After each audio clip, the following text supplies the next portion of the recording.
Hi, I'm Rose Alcock, founder of VHRS, as well as a proud wife and mother of 2 boys. Exploring the depths of people practices is one of my greatest passions, and I'm thrilled to welcome you to the HR Insider series. This podcast offers a behind-the-scenes look at the work we do in HR, the challenges we navigate, and meaningful one-on-one conversations with colleagues from our industry. Together, we'll uncover what HR is truly about. We are here to share insights, stories, and inspiration with you. Let's dive in.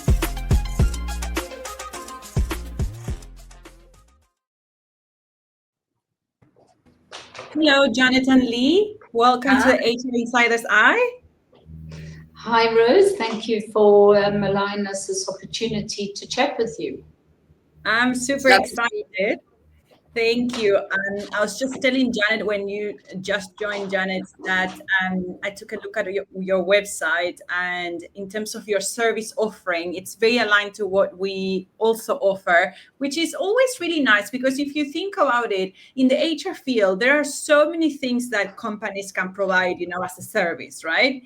And when I looked at yours, it was very, very aligned. So I was like, there's obviously going to be a nice conversation. And I also mentioned to the two of you that we don't know each other personally. And I often find that those to me are the most interesting conversations because I'm going to be learning about what you do and, your careers as we go. So very keen to actually hear from you. I don't know who wants to go first, but I'd love to hear a little bit about your context, your career in HR, what you're currently doing. I'm going to let Janet start. I just knew that it always has. She just does the hospital pass every time. So hi, and thank you so much for having us. And ditto, when you reached out, we were also, oh yes, this sounds so interesting. We'd love to be a part of it. We have actually sort of also started our own podcast. So this is a new thing for us. We've been playing with the whole world of podcasts. And as you can tell from the sort of gray hairs and wrinkles, we're a little bit older than the most tech that you get out there. So well, hopefully we can with the gray hairs. Yeah, well, that's amazing that, you want to get into it and explore it. That's wonderful. That's great. So just a little bit on my background, and then Leigh can chat about herself. But we both met at law school. That's actually how long we've known each other, and that was literally back with the dinosaurs. And we've worked together very casually over the years, and that's why we've actually finally decided to finalize this, and that's what birthed Allardyce Academy later last year. And my background has been, I did go the law route, and then I used the law to go into human resources. In those days, it was industrial relations, which says a lot about the date. But and I soon realized that one of the biggest problems, and I was working on the mines, so you can imagine what it was like in those days. The things that we sort of take for granted in terms of the changes to the workplace were absolutely extraordinary to hear about in those days. And I soon realized that a lot of the issues that ended up in the courts and as labor disputes, and in those days it was very, very strike orientated environment. A lot of it came about because people genuinely didn't know any better. They didn't know that actually there is a better way of doing this, also that it could actually be illegal. And that industrial relations isn't just something that HR made up to make your life more difficult. It's actually about leadership, and it's about people. And so that was kind of where I got started. And I saw the worst of racism, the worst of sexism, you name the ism. I basically saw it on the mines in those days. And that kind of, really did color my attitude to the workplace and what we need to do to change things. I then went on my own, and I've been training and coaching and consulting really ever since. And that's where I'm at today. And the training and the consulting, is that also related to law, or is it like a different line that you use? Okay. Yeah, so a bit of both. I very much operated more in the leadership and the conflict side because of the law background. And I used to do quite a lot of labor law training back in the day. And then it just broadened because my interest broadened and my life was broadening and changing. I've opened and closed a number of businesses. So entrepreneurship became something that was very close to my heart. Mm-hmm. Still is. I'm a small business coach as well. And I really, really enjoy working with particularly with women, small business owners. So I bring a lot of the very practical But that just doesn't work in real life approach when I'm working with people. And even in corporates, I often call them out because I say, guys, stop with the isms, stop with corporate speak and your fancy jargon. This is actually about how do people work and how do people make money and how do we all go home smiling at the end of the day. Those are the simple things in life. So yeah, that's my background. That's lovely to hear. A really nice and fresh approach to it, and I can definitely relate to some of your style. Very much going back to basics, getting things. Why we're doing what we're doing, what are the important things to keep in mind, and to get it done. And as you said, more of the corporate structure is something that I don't. I also lean to work with SMEs just because I cannot work with like corporate structures. Obviously, I'm not calling out businesses. There's businesses that are big in size and do wonderful work in a wonderful way. It's just more of a mindset, to say it in a way. And Yeah. Leigh, I'd love to hear from you as well. Yeah, thank you, Rose. As Janet said, we go way back to uni. Now, I've been practicing. I have had a very single focus from the get-go. I've been in law, practiced in many areas of law, but some years back, I decided to specialize in labor law. So I've done primarily sort of contractual, commercial work, and then moved into the labor side because I could see there was a very big gap in those days. At the moment, I think there is every man and his dog who is now a labor expert. In fact, I think we're all experts at everything. We can do marketing, we can do photography, etc. But one of the reasons, yes, it just is. We're very fortunate with all the modern technology that we have. But one of the reasons I also went into labor law, and it was prompted by a case that I'd come across in one of the companies, was it resonated with me. When I won't mention any names, but when I was a professional assistant, that is just after you have completed your articles in those days, and that you are about to embark either on becoming an associate or a partner or a director of a company, I discovered that I was pregnant. And I remember the day as if it was yesterday when I went and announced, and in my naivety, and thank God in some respects, hindsight is helpful, because I just assumed I would have baby and go straight back to work, which is what I proposed to the partners. Anyway, needless to say, the partnership that was supposed to come my way was immediately withdrawn. And in those were many, many days. My son has literally just turned 32. So it's approximately 33 years ago. That's how long ago this happened. And I remember going off to one of the companies in KZN and asked them for assistance. And the labor lawyer at the time was excellent. And he helped me sort of navigate labor law as it was then. So now, considering this is prior 1995 with the Constitution and the new Labour Relations Act, etc. And I remember clearly part of the defence, one of the partners, was that he believed that a mother should stay at home with the baby. Now, after you have spent so many years developing a career for yourself, to be faced with that, it just was such a slap in the face. So for me, I sued them out of principle. Today, it is an automatically unfair dismissal. There was no hint, as many of my clients have now, where they try and disguise it.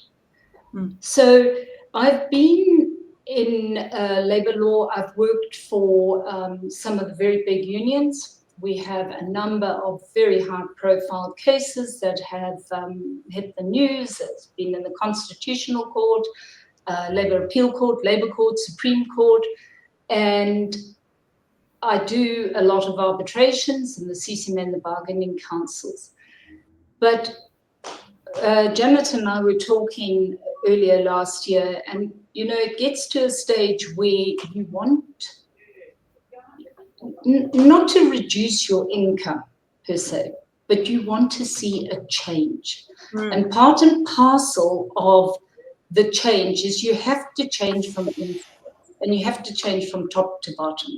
And this is how we came about the idea of Allardyce Academy, to be able to take our respective skills. Both of us are legally trained, both of us are very competent at our respective areas of expertise, but to take it in such a way that we would take it into the employer and help the employer actually prevent all of this litigation, this cost, this disruption that is unnecessary. So that's my sort of walk in a very, I hope, concise. Yeah. I mean, it becomes really clear that both of you have a wealth of experience in the field, and you have walked a walk, and I mean, quite a walk, because as you put it, well said it, you almost saw what it was to have a constitution as a new country, and with that comes laws that regulate the labor environment, and kind of have to, it's something that I actually hadn't thought of, when you're in a field that you're almost kind of given a new book to follow, right? In terms of this is the way that we do things. So as you said, there has been an evolution in terms of how the practice is molded, and how we, abide to certain guidelines. I'm also really impressed to hear that you, if I heard well, you have arbitrated for the CCMA. No, I arbitrate in the CCMA. Okay. Yes, I have arbitrated. We have arbitrated for a couple of matters for the respective bargaining councils, but not the CCMA. Okay, I hear you. So yeah, thank you for sharing that. Really inspirational. Also really inspirational from your side, Leigh, to hear that you went through an experience on your personal life that it was so impactful to you that you decided to, kind of hold on to it and make a career out of it, because you wanted to help people. That you were in a similar position, and obviously then other cases, I'm sure, like, not only to the specific, but that's quite impactful, because I also come from an HR background, but what I find when I have to liaise, do labor cases, and I have a labor attorney that I work with, but it is so emotionally draining with that, what you have to go through. Obviously, you have the law to back you up, and like, we know what's ethical, so all of that, you check all the boxes there, but doesn't mean that you don't go to bed and you think about the case, the people implicated, and the situations and realities that are being presented to you, to help with. And I come from a background in psychology, so I think the emotional draining is because it's a little bit in my personality to look at the, more of that side, like how we operate in terms of social connections. And also, there are a lot of cases that I've been part of where there's mental illness involved as well, and you have to work with people that are not necessarily, I mean, they could have a diagnosis as per DSM-5. That's the latest one that I studied with. So there's a pathology. That's what I'm trying to say, and it's extremely emotionally draining to work in those cases, but at the same time extremely rewarding, because one just wants to help.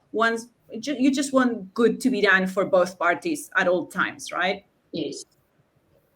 In fact, it's a very interesting concept that not concept, it's reality that you've just raised. And this is part and parcel of one of the reasons why I've been so passionate about what I do, is that when I started out many years ago, after the partnership issue, I specialized in family law, but with my own family, it just became very difficult because of the emotional side of it.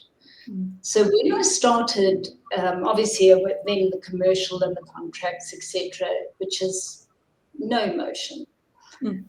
When I started the labor law, And especially when you're dealing with individuals, you are dealing with equally emotionally draining or challenging issues. Because for an employee to lose his or her job, it has got to be one of life's biggest stresses that you will ever go through. And as you say, yes, it is incredibly challenging, but on the other hand, the number of wins that I've had, the rewards are unbelievably, they keep you going. They inspire you to help the next one. And we would like to help both employer and employee, because I've had wins on both sides. I've had losses on both sides. But the emotion is equal. Ironically, it actually is equal. The employer has enormous emotional input, similarly with the employer. So employee and employer go through these emotional issues. Yes, I hear what you're saying.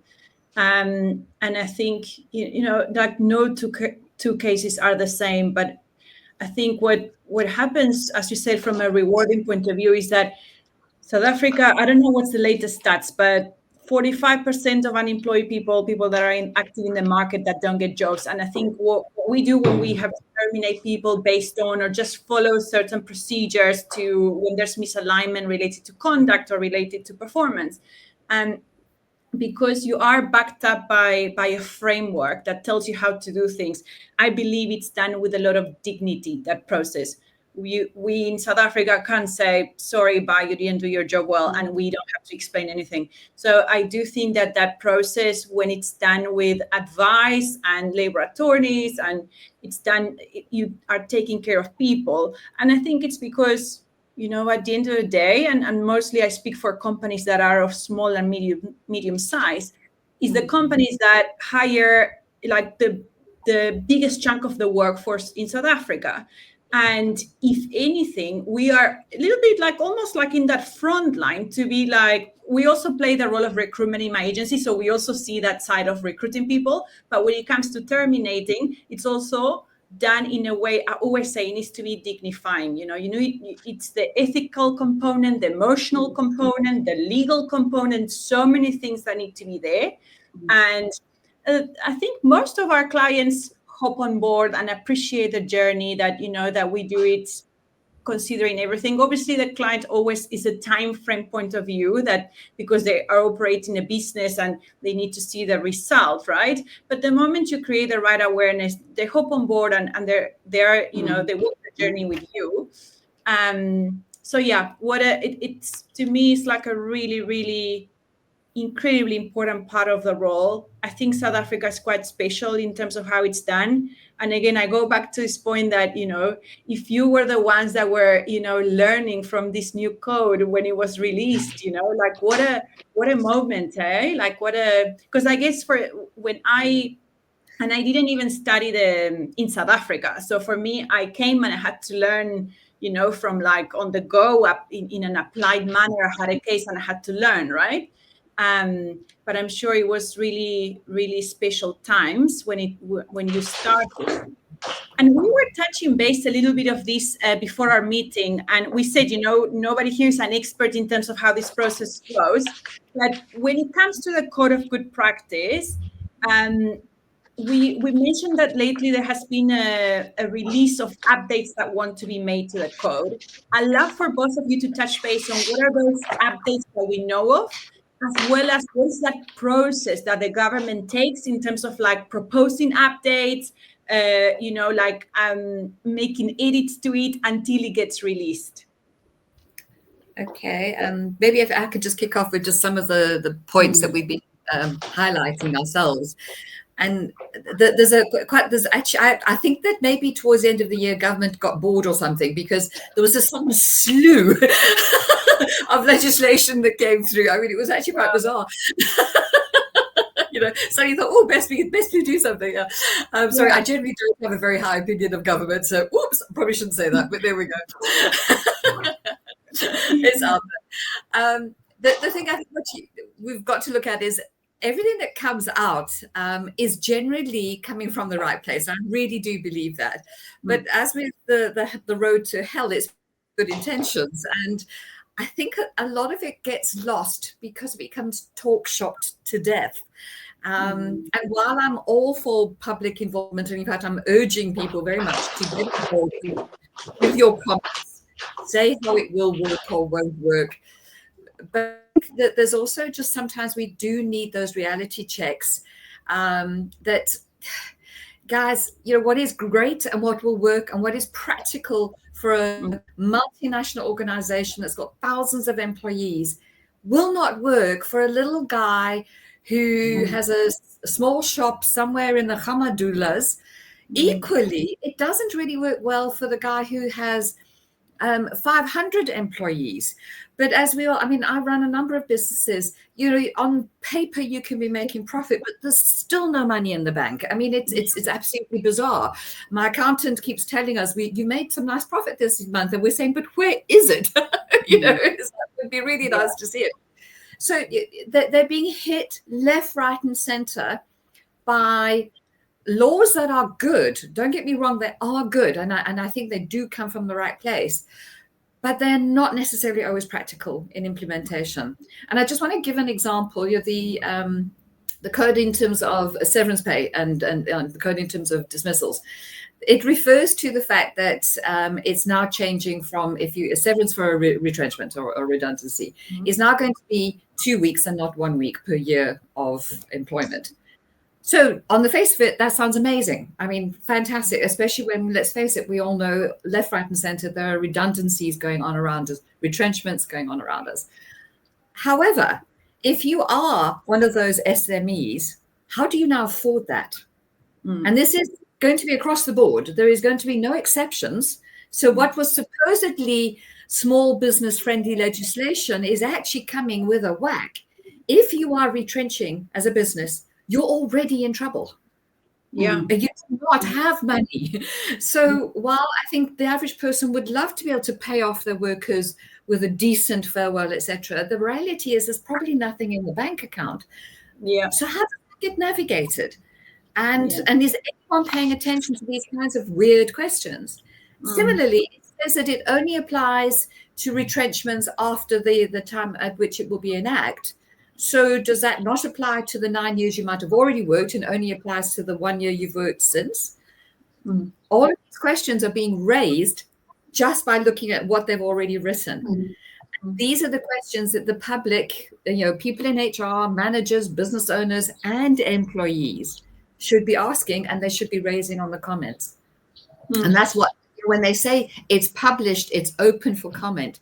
It's open to anybody to make those comments and to make those realities real. That, did you guys even think about this? Because it's when you're sitting in an air-conditioned office somewhere in Santon, it's very easy to lose sight of those realities because a lot of those people have never run a business. So I do think those kinds of things are vital, and we need to practicality check ourselves sometimes. Leigh, from your side? Well, I'm 100% in agreement with Janet. I think too few people engage in the public process. It's open for debate. And what happens often is people complain after the fact. Once the legislation has been promulgated, it's too late. And a lot of these questions, if they were raised, or concerns, actually, because I have a number of concerns, if they were raised during the public debate or public commentary processes, they could be addressed and perhaps refined. The codes would be refined. You're only given 60 days to do so. So as we were saying just before we started, the recording, the code for good practice on dismissals was opened for public debate or public commentary on the 22nd of January. That means 22nd of March, which is around the corner. Public are invited to get their comments in. So there are a number of issues that, I've picked up It's great in some senses, because at long last there is recognition, some recognition, for distinction to be made on the size of an organization. So there is some benefit to your SMEs and your NPOs. Mm-hmm. But actually, on the other hand, there are even more regulations that they need to comply with now, making it more draconian, making it more difficult to do the job that they are supposed to be doing, to pay the employees. Mm-hmm. And Janet's comment about the 2-week severance, I personally would love for every employee to be given a minimum of 2 weeks per year, and not completed. I agree that it should be prorated. It isn't currently prorated. It's not going to be prorated. Because some people work for 4 months. They don't ask to be retrenched 4 months into the year. Or into the anniversary of their start date. Yeah. But the reality is that we need to look at the reasons for the closures. There are some closures that, now with Accelerator Metal closing down, I think, I'm open to correction, I think there were 5,000 people on site who are going to be retrenched. So if you multiply that out by 7, because the stats are that each person traditionally in South Africa supports 7 people, that is an enormous amount of people who are going to be without an income. So whilst the 2 weeks in those circumstances is appropriate, the sole proprietor who just can't make it, you can't expect them to be judged on the same level or put in the same book. It's the same complaint with bargaining council dues, collective agreements, main agreements. The codes are giving primacy to collective agreements. Well, it's always been there. That's constitutionally guaranteed. Primacy of collective agreements, main agreements, and your any determinations, ministerial determinations, will still take primacy. But there should be recognition for the size of the organization from the get-go, instead of making these organizations pay people like myself to go and argue for exemptions or demarcation disputes. They cost a lot of money and they take a lot of time and they're not guaranteed. So at the end of the day, I believe that we need to look far more closely into how the SMEs and NPOs are dealt with vis-a-vis the bigger organizations. And the codes, the current proposed changes do not make provision for that. So that those are the type of things that need to go in for the public commentary. Yeah, I hear you. Almost what you're proposing or thinking could be like an alternative to the way it's currently done is to consider, I guess one could think of size of business in terms of what an SME is different from a corporate, from a revenue point of view, and then maybe staff complement. Those are also the two things that, well, I feel like that's actually also changed when we look at now it's only threshold, not size of size of the company. It's 50 employees is now becoming the cutoff. Yeah.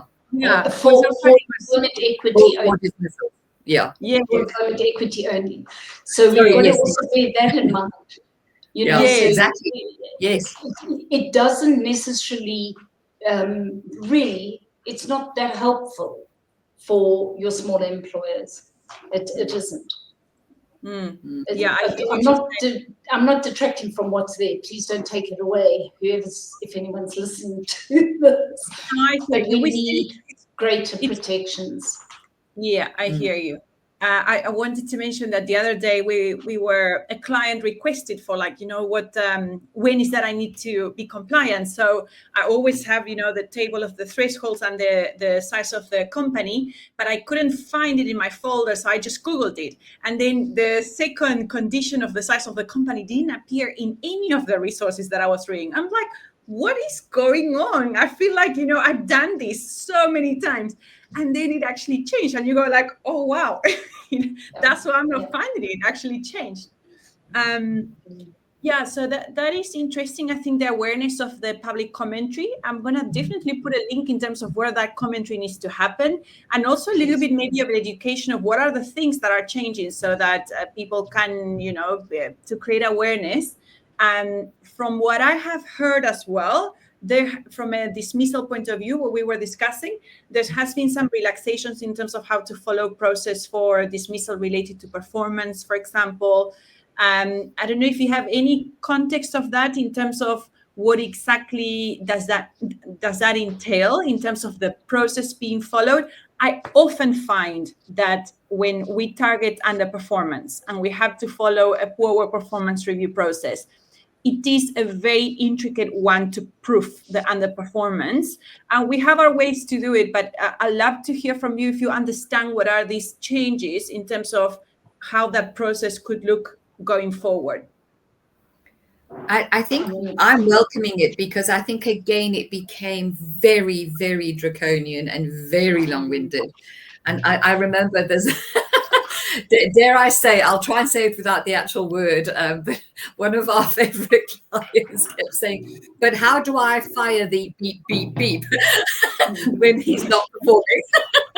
So you can insert your own interpretation there, but he's become one of our favorite quotes. And I understand management's frustration. You have an employee, at the end of the day, everybody else is doing just fine, and this particular person, there's always that they are the ones who do just enough. Just enough. But it's so hard to actually prove at the end of the day that it's just not a fit. And that's why I'm really welcoming the fact that they've introduced the concept of suitability into the dismissal process. Okay. It is not just about performance. It is actually, do you fit? And I think that's really wonderful, because particularly again in smaller teams, even in large organizations, you work in smaller work teams, and if you have someone who is just not the right fit, you are causing disruption. It is as bad as delivering on target. It's the same kind of principle. You're getting in the way, and I do welcome that as being a very positive change. Has the person how would a company prove suitability? Like what type of work needs to happen from an HR team to prove suitability? Well, that's again, it's open for interpretation, sadly, but I do think it has opened a door to relax that burden of proof on the employer. And before before the trade unions cut me down, trade unions, I love you. I think you play a very, very important role. Okay, so I just want to make that very clear. But it is also important that management do retain the right to hire and fire, not at will. It must be a cause, but they must retain that right. This is a business operation. We have targets, we have directors to feed, whatever it might be. But there is a reason we're in business, and it's back to we are not charities. We should be required to keep someone on the books who is not producing, who is getting in the way, who's taking up a ton of management time that should be better placed on running the business. That is unfair. And Leigh alluded to this right at the beginning about the fact that it's a two-way street. So for every right that is noted, that throws an equally heavy obligation on the alternate person. So if I have a right not to be fired for a reason, that places the onus at the moment onto the employer to prove there is a reason.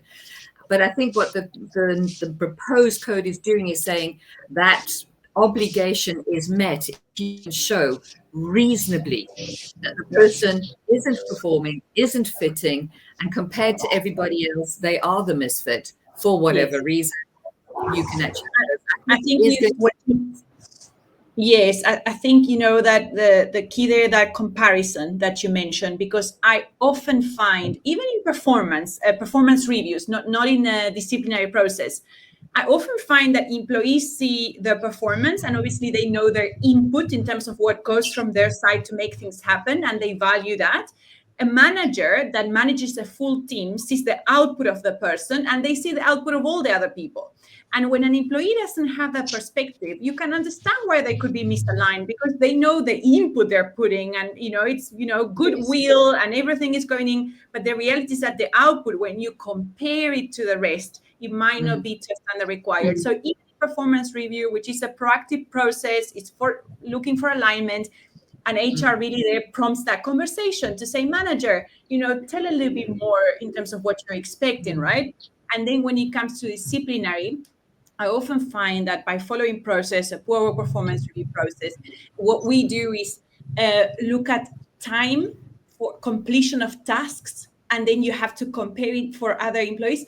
And the other thing that we look at is how many times did that employee had to connect with other employees to get the job done, because that's an inefficiency. If you cannot do the job on your own, but you have to tap onto too many people, then we rather give it to someone else that can do it half the time and not contact anybody. So those were the ways that we could look into poor performance, because of the comparisons. You're kind of like benchmarking the performance. Um, so that everything is a thorough investigation. It takes time to get it done. You need a couple of months to gather that evidence. So I guess that's where we're going to see some relaxation in terms of how hard that proof needs to be. So yeah, it's going to be interesting, how it goes. And the last thing I want to say there as well is, often on those cases, we don't end up, let's say, on a performance inquiry. It's not that I end up sending a termination letter because the chairman, ruled for dismissal based on underperformance. It's often a mutual separation because the employee came to terms with the fact that, okay, now I understand what you're saying. And now Yeah. they want to, like mutually separate on their terms, right? So it's very interesting, because you always work with the kind of opinion and how that person is seeing the process that you're taking them through, until they come to terms with the fact that they see what you're seeing, type of thing. I think from the legal point of view, although there's relaxation to an extent, a lot of employers are not able to show objectively what that underperformance or poor performance is. And that's where the problem is. I recently had an employee who was put on a performance improvement plan. In fact, the reference was employment enhancement plan. But there were no objective measurables by which they were measuring his output or his performance. And I think a lot of our cases with regards to poor performance, incapacity, fail on that basis. Because they're not, an employer often has a subjective view in reviews. Their reviews are not based solely on objective grounds. And it should be. It should be. And similar to what you're saying, for that job, this is what you are expected to put out by the end of the day, or whatever the time is. This is what your comparator, and obviously it's got to be an employee who's in the same position or similar position doing the same work. You've always got to compare apples and apples. And where a lot of employers fall foul of it is they often shorten. They anticipate the improvement. So one of the interesting things that I saw with the new code is dealing with probationary employees. I've noticed many times, and I was guilty of this myself often, especially your small employers, where they do not use that probationary period to properly evaluate that person. And it has always been the case that the individual is there and is judged on the suitability as well as the performance. There are a number of issues, but it goes a little bit further. Can that employee work within a team? You raised the point of teamwork. Now, this chap who was put on this PEP was criticized because he asked for assistance from another employee for a particular project that he was given, where he made it known to the employer upfront. This was totally new to him. It was new software, it would require training, but he was required to get the result then and there for the employer. He made a plan, but he was criticized for seeking assistance from someone else. Now, what message does that send out? What are you correcting? You're not correcting anything. You're criticizing with a view to dismiss. And I will guarantee you that before the next meeting is held, the evaluation, he will be fired. And I can obviously judge it because I've read the reviews, the comments. They are all subjective. There were no objective measurements to show. So whilst there is this relaxation, both in dealing with incapacity, dismissal, probationary for your smaller employees or employers, sorry, you cannot take away the process. It may not necessarily be as extensive, it may not necessarily be as formal or complicated, but you do need to adhere to the basics. You there, from a disciplinary point of view, correct. I mean, it's progressive corrective disciplinary action. Similar with poor performance. There are times when a person is performing poorly that it could be that person.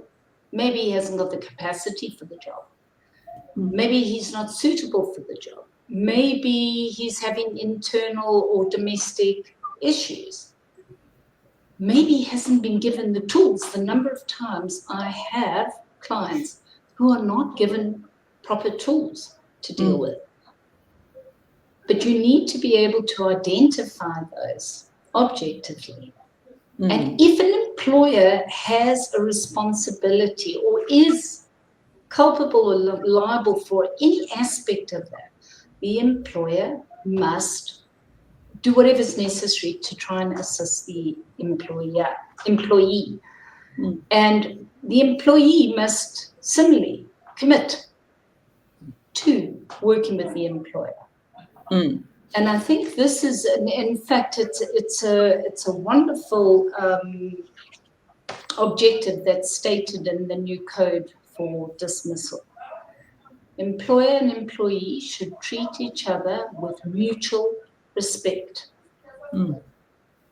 If you break down what is respect, and respect in the workplace, it covers everything. It really does. So the new codes tend to have codified a lot of the decisions or try to clarify, try to give a little more guidance, but it doesn't mean that you can just do away with the procedures. You can't use it as an excuse if you're a small employer, but similarly, you don't need to go through all the processes, for example, that a big HR department would be able to provide. That's my take on them. It's interesting what you're saying, and we actually had numbers of this from all the cases that we had worked, not last year, the previous year. We did this exercise where we looked at all the cases that we started, and this is counseling sessions and all disciplinary, pure performance review process as well. And then what we did was to see what the outcome was of once we initiated the process. And there was realignment with the employee. I think our stats were like in 30% of the cases.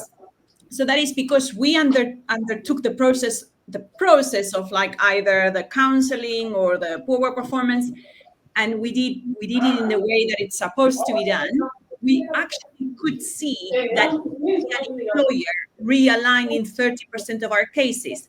But Amazing. that alignment only happened because we took them through a process to identify, and often it is the manager side that you need to address, not the employee. As you're saying, when a manager or an employer get in their mind, I don't want this person in my company, they want to find a way to get the person out of the business. But it's I think quite enlightening when you fall back on the process and you realize that actually there's things I need to change on my side to create the environment for this person to perform, right? So it was quite an astonishing stat, the fact that we could find realignment, and we followed up on those cases because we didn't want to be those cases where you find realignment just because they realize it's hard to get rid of them and now they just like feel like, okay, I'm going to work with this and that's it. It was really a process of like staying with the company and seeing how these people, and the reality is that our findings there is that humans are complex in nature, and we go through moments where we have tough times in life, and of course it's going to reflect in your work. I mean, you can't expect, if you go through like the passing of a family member, that you're going to show up and perform to 100%. So it's really that journey that employees need to work with the companies, where they are allowed to have moments where things are down, and it's okay to have a space where we can talk about this and talk about it's concerning or whatever is the case, in more of a performance review type of process, so that then you can align again. So with that performance kind of more proactive approach, again we can see people that fall behind and come back again quarter over quarter. And I think it's a lovely way to look at life in general, to give people opportunities, to know that we're all human and we're going to get there. Obviously, there's cases where we need to address. Again, we are running businesses. We need to create efficient, we need to be efficient and hit the targets. We're not forgetting about that.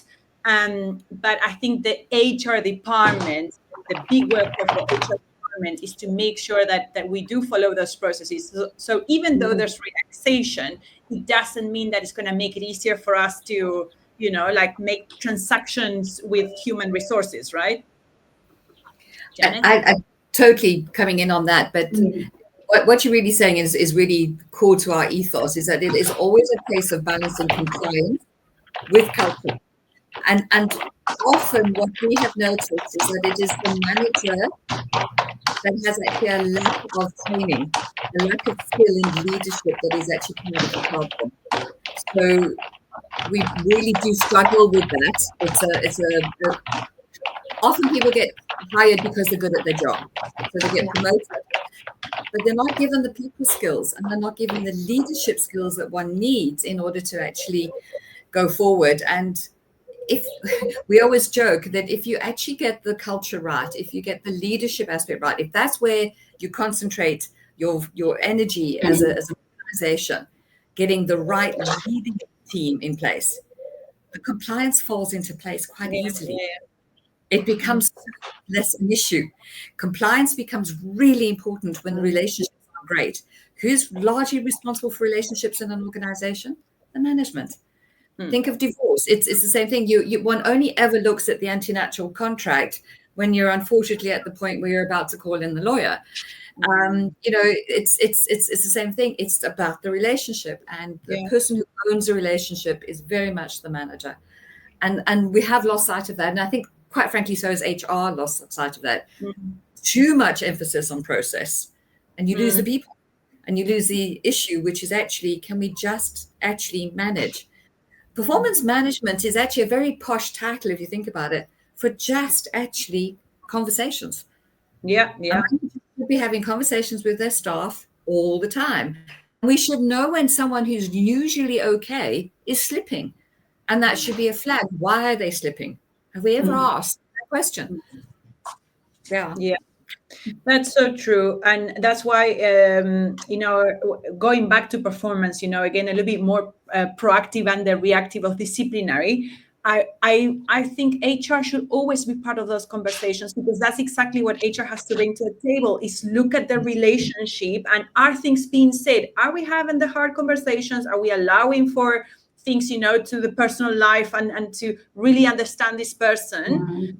Because I do think that is quite forgotten from a management point of view, and HR is really what we need to put focus back on. And at the end of the day, I also understanding from a manager point of view, you want the help. You want the help from HR to bring that aspect in, because then there's really nice dynamics. I find the dynamic of three, so employee, manager, and HR, a very powerful one, because you as a manager or as an employee, if it is just the two of you, you see each other every day, you talk about work every day, the conversation is not going to evolve. It's going to stay there, the one that you know every day. The moment you have HR, which is like almost like an objective observer, someone that you have to explain things to because they don't have the context, then all of a sudden it's a really nice dynamic to open up and talk about things that maybe you didn't want to talk in a one-on-one, if that makes sense.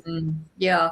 And I think HR need to own that as well, because I think simply in a lot of organization, HR is seen as the firing department. Yes. That is what they're now seen as. And that's on HR. They have to But actually, I was going to raise. yeah, it's a very important dynamic. I remember years back when I was in industrial relations, someone making the comment of, oh, here comes the firing lady. And that cut me to the quick, because unfortunately I'd spent a lot of my time in disciplinary inquiries that resulted in dismissals.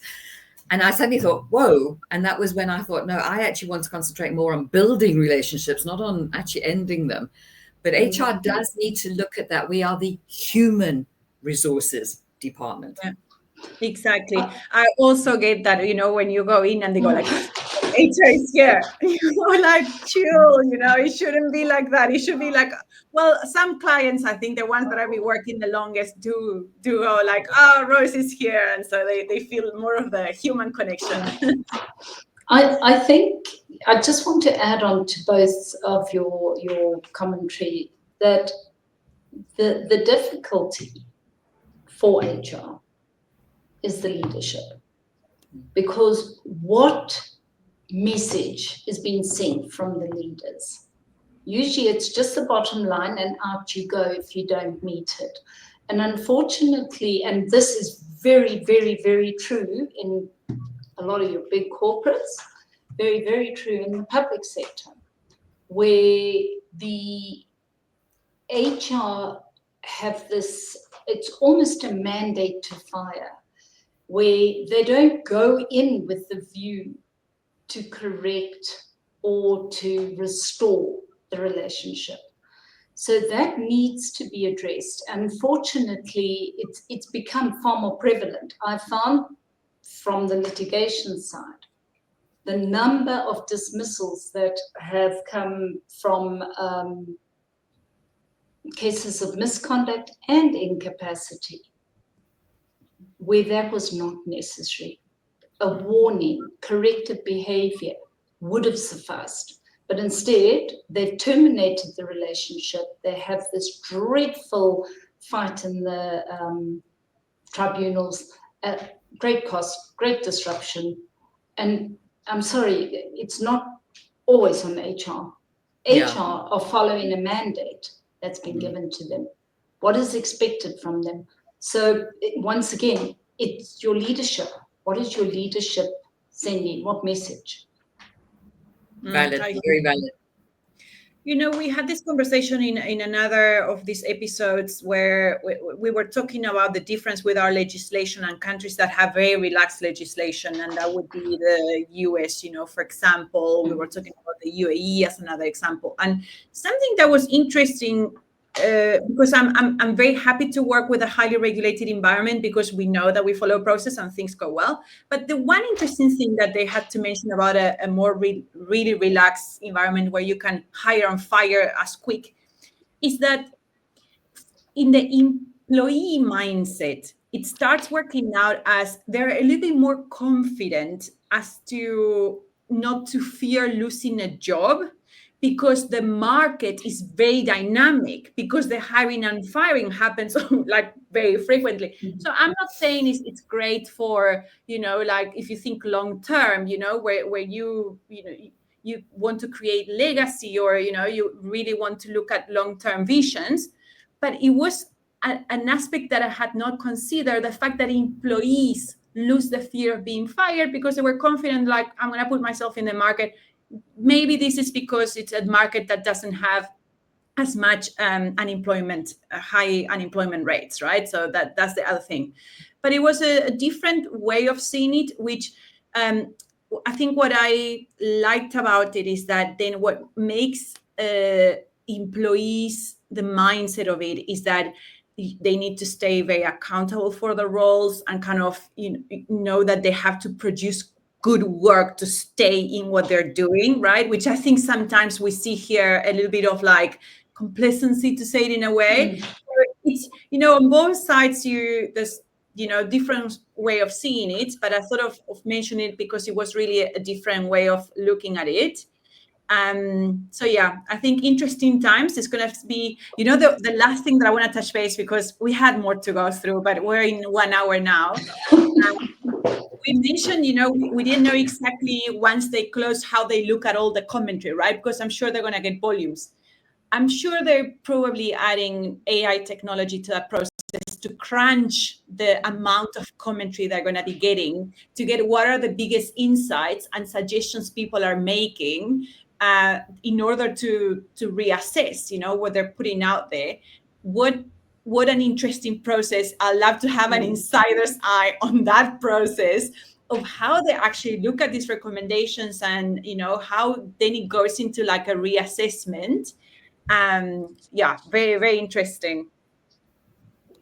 We definitely live in very interesting times. There is no doubt about that. And with the constant changes in global politics, and it's going to be economics now as well, no doubt, there is definitely going to be even more influence in the South African context, hopefully for the positive.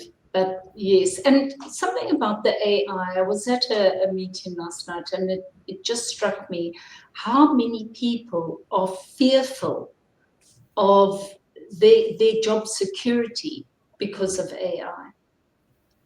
And employers should be encouraged to use AI. It definitely helps for exactly that type of scenario.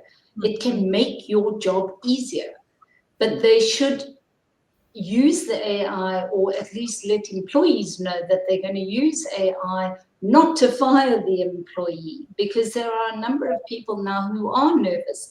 They get put onto these pips and suddenly they think, whoopsie, my job can be done by AI. I'm being getting rid of because of the AI, which I don't think is a good approach either from the employer side. I hear you. I think that not the trend, but the new technology of AI is one that maybe definitely changes the workplace landscape. The other one that I think is also extremely interesting is legislation. Immigration legislation I'm talking about. So like nomad visas that we have in South Africa now. And like I'm not from South Africa. I know what the process entails to establish a business here, to get a visa. And we know that South Africa is also highly regulated. We also have border, issues in terms of immigration.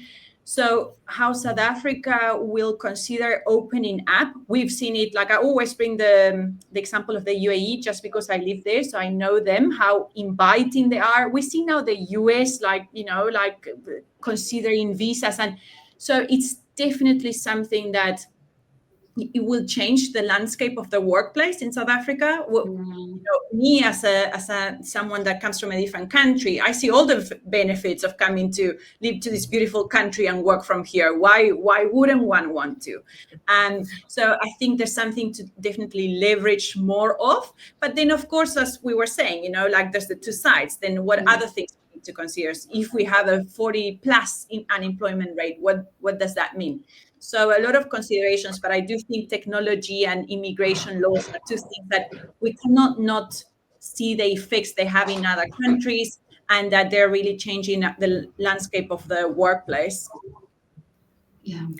Yeah, I completely agree. And I think it is actually incumbent on organizations and individuals, again, the two-way street, to make sure that it's being adopted and embraced and done so legally as well, which is also an important aspect. But and I know that has some issues with regards to that new criminal act that you pointed out, Leigh, about the the registrar of harassers, that has poppy implications, etc. But going back to AI particularly, if we are as a workforce in a situation where our skills are limited, I would be saying to myself, best I upskill, because it is a reality. And the more forward-thinking organizations are doing that. They are offering those upskilling opportunities. They're telling people, take advantage now, because none of us know where this is going to go. But don't make yourself obsolete. You owe that to yourself. You cannot blame the organization if in 3 years' time they turn around and say, we can't use you anymore. Yeah. And I think, we as,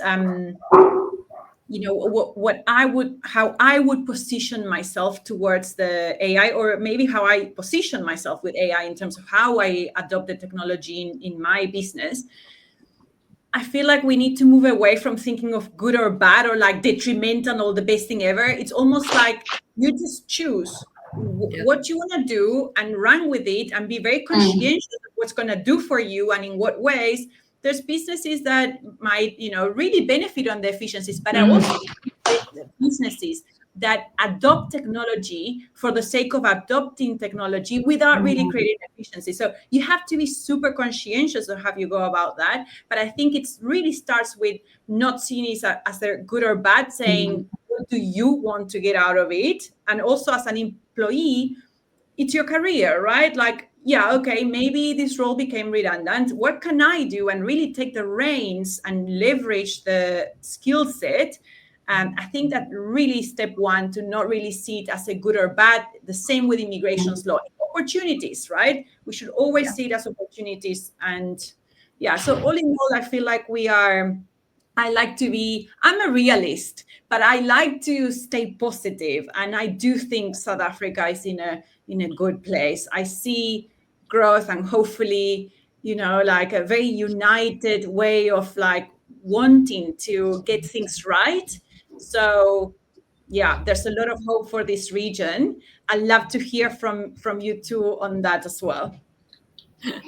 I'm going to very briefly, I don't dwell too much in politics, but I did think when I was reading an editorial about Mr. Trump, I think he is allowing for opportunities in South Africa. I'm not going to comment on Ramaphosa's responses or his Trump's legislation and reactions at the moment, but there are so many opportunities that are opening up by him and his approach to South Africa. And, just cutting aid, I'm not saying it's right or wrong, but you know what, maybe it's time we step up as a country and start providing our own funding and start providing our own solutions to our own problems. It's an opportunity that we could use. I hear you. Just one aspect. If you look at South Africa, how South Africa is so resilient when it comes to facing crisis and, finding solutions, creative solutions, it gives South Africa such an edge in terms of innovation, that I think you can only see that when you know how other places operate, and or just staying connected with other situations that other countries go through. I have hope because of seeing how resilient South Africa has been in the face of many challenges. And Janet, from your side? I just think if we can survive colonialism, apartheid, floods, COVID, everything else that has been thrown at us, jeepers, we've got this. It's only 2025. What the heck? Yeah. And with a sense of humor, the South Africans are Yes. so adaptable, but they have a great sense of humor. So we've got to do it with humor. Yep. I love that. Thank you, ladies. What a lovely chat. So lovely to meet you both. And we're definitely going to stay in touch. Thank you. Likewise, we appreciate the opportunity. Really enjoyed Cheers, it too. Rose. Thank you. Cheers, Janet. Bye.